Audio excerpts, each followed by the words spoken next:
Welcome to Sci-Fi Stories. If you love stories of courage and mystery, make sure to subscribe and join our growing community. The Galactic Survival Academy did not believe in mercy. Its trials were legendary. 7 planetary cycles, Class 9 deathworld, no resupply, no external assistance. Reach extraction or be retrieved as remains. 200 species stood in the vast orientation chamber, each selected as the finest specimen of their civilization. Exoskeletons gleamed. Adaptive biosuits pulsed. Environmental drones hovered obediently at their owners' shoulders. Commander Threxel of the Karun Dominion stood tall in layered survival armor. 47 integrated systems blinked across his HUD. Atmospheric filters, thermal regulators, portable fabricators, medical nanocloud injectors. He was prepared. Beside him stood a human. Jake Morrison, hands in pockets. No armor, no drone, just a simple knife at his hip. Not energy-based, not smart alloy. Steel, worn handle, used. Threxel's mandibles clicked in disbelief. "You received the equipment manifest?" he asked. "Yep," Jake replied casually. "And you chose not to comply." Jake tapped the knife lightly. "Got what I need." Threxel stared at the primitive blade. "That is a cutting implement, correct? For food preparation, for everything." Before Threxel could continue, the transport bay doors opened. The trial had begun. The planet KX-771 was a nightmare wrapped in fog. Acid rain hissed against Threxel's armor within minutes of landing. Thermal readings swung wildly between freezing gusts and blistering humidity. Predatory life forms moved in the canopy above.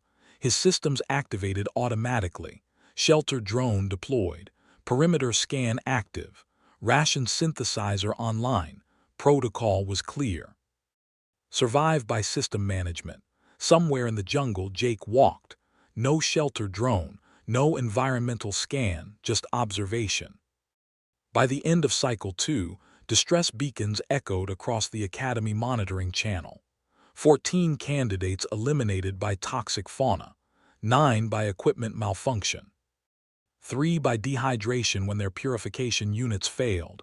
Threxel remained stable, no signal from the human. "Reckless," Threxel muttered. Cycle 3 brought mechanical failure. A surge from the planet's electromagnetic storms fried several of his secondary processors. Warning alerts filled his vision. System 12 offline. System 18 compromised. He adjusted, rerouted power, recalibrated. He followed procedure. Cycle 4 he saw smoke. Real smoke. Not signal flare plasma. Fire. Against his tactical instincts he approached. In a clearing near a riverbank sat Jake Morrison, relaxed.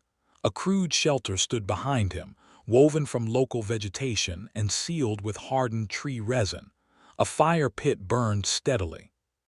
Strips of meat roasted over flame. Jake looked up and grinned.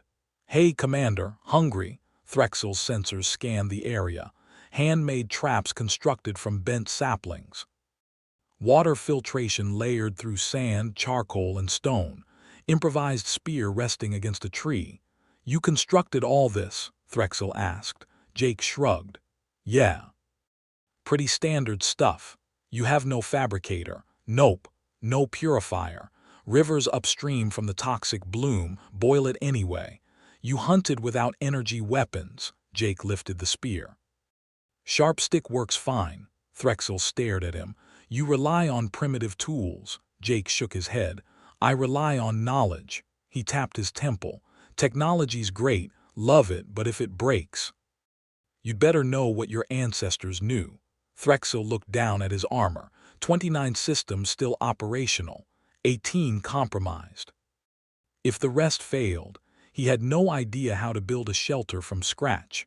Cycle 5 brought disaster. A lightning storm struck the ridge. Threxel's main processor overloaded. 47 systems became 12, then 8, then 5. Panic crept in. For the first time in his career, the commander felt naked. Jake appeared through the rain like he'd been expecting it. Storm'll knock your systems out completely, he said calmly. You predicted this, Jake shrugged. Cloud structure, wind shift. Smell in the air. You can detect storms by scent, more or less. Jake grabbed Threxel's arm. Move, higher ground. Natural overhang.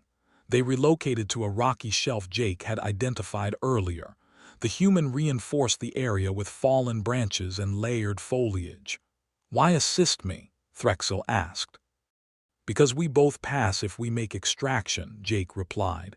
And because, Jake smiled faintly, humans didn't survive by going solo, we survived by adapting together. Cycle 6 saw predators. Large, fast, multi-limbed, Threxel reached for weapons that no longer functioned. Jake stepped forward, firebrand in one hand, knife in the other, not reckless, calculated. He positioned himself between the creature and the shelter. Most predators test, Jake murmured. Stand tall, look bigger, don't run. The beast hesitated. Jake advanced one step. Confidence radiated, the predator withdrew. Threxel processed the encounter slowly. You intimidated it. No, Jake corrected. I convinced it we weren't worth the risk. Cycle 7. Extraction beacon visible in the distance. Out of 200 candidates, 41 remained. Jake Morrison carried no academy equipment, no emergency beacon activation, no drone assistance. Just a knife, and knowledge older than civilization. At the extraction pad, instructors reviewed data. No standard gear usage, one observed. Improvised tool construction exceeds baseline survival expectations, another added. Threxel stood beside Jake. You could have brought all the equipment, he said quietly. Jake wiped mud from his blade. Sure. Why didn't you? Jake's expression softened. If I depend on 47 systems, that's 47 failure points. He sheathed the knife. This, simple. Reliable, and with it I can make the rest. The shuttle doors opened. As they boarded, Jake glanced back at the jungle. Technology should serve you, he said. Not replace you. Threxel looked at his damaged armor. For the first time, he imagined standing on a hostile world without it. The thought unsettled him. Then he remembered the human. And felt something else. Respect. In a galaxy obsessed with upgrades and enhancements, humanity had never forgotten the basics, and that was why they survived.